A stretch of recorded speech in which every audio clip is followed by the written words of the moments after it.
Hey guys, got a quick review for a movie I just checked out the other night called The Masked Mutilator, put out by Intervision Films in 2019. And like a little backstory on this, I think this was made in like the early 90s, mid 90s, and it never got finished. So I think Intervision gave them the money, or Severin, or somebody gave them the money to finish it. So they kind of added a wraparound to kind of bring it all together, and they did a really good job with it. Yeah, 1994 it says in Pennsylvania. Um, and I want to start by saying this film is directed by Brick Bronski, and he was a wrestler, but most horror fans would know him as the lead actor in Class of Nukem High Part 2 and Class of Nukem High Part 3. He's a really likable dude. I really liked him in those two movies. And it says here he was in Sergeant Kabukiman NYPD. But like I said, I mainly know him just from Class of Nukem High. I was shocked to find out he was even a wrestler in real life. But essentially, this movie it starts off as a podcast. This is the new footage. This dude, he runs like a true crime podcast, and he's kind of telling the story of this orphanage killer, this wrestler type thing, and he brings this guy or a survivor from this massacre, and he's kind of telling the story, and then it flashes back to 94, and that's when you get the footage that was filmed in 94, and it works seamless, and it actually helps the movie a lot because it brings you back in that time when it goes back because it was literally filmed in that time. And yeah, this kid, he ends up going to this. It's more like a home for troubled teens. It's not an orphanage. It takes place in a house. And they're older, so kind of like Freddy's Dead, how they were all older kids in this house. That's what this is like. And basically, the whole house is run by this dude who was an ex wrestler named the Masked Mutilator, and he accidentally killed a guy in the ring.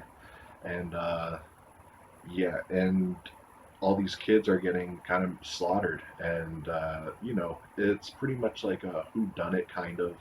I don't really want to give the twist away, but yeah, there's not really much more I could say without giving the twist away.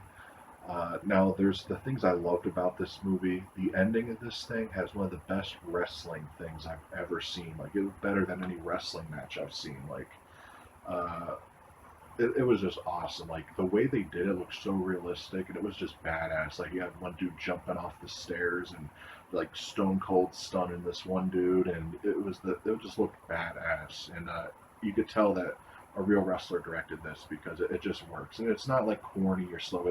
There's not a whole lot of wrestling in the movie at all. Just like the last 15 minutes, and the rest of the movie, the whole front three quarters is just a straight slasher film. So don't let the wrestling kind of throw you off. It adds to it, and it's just a really fun time. The kills, a lot of them were pretty badass and gruesome. It doesn't shy away. There's not really a whole lot that I didn't like. Like I can't really think of really any negatives at all, to be honest. I just had a really good time. I like the dialogue. I like the humor. I thought it looked good for a '90s shot on. I'm pretty sure this was shot on video film.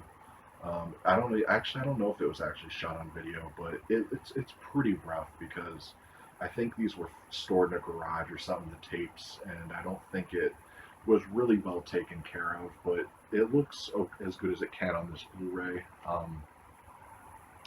Yeah, this is I want to say a perfect starting point for Intervision because they release a lot of '90s shot on video stuff, and this is one of their only Blu-rays.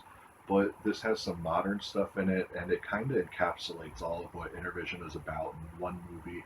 Just goofy, fun times, extreme gore, like I said, just cheesiness, and it's just a really fun time. One of the funnest movies I've seen in a long time. And like I said, if I had to recommend one Intervision title to start off with, I would say this one. And plus, it's loaded with special features.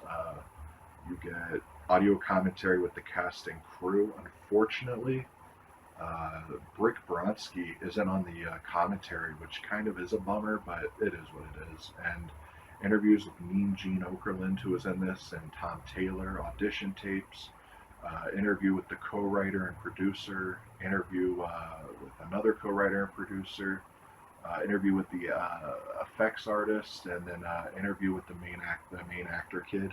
And it was just really cool. They loaded it. It looked good, especially the scenes that took place there. They filmed this year. They look you know, pristine. But yeah, it just really fun time. There's not a whole lot much more I can say.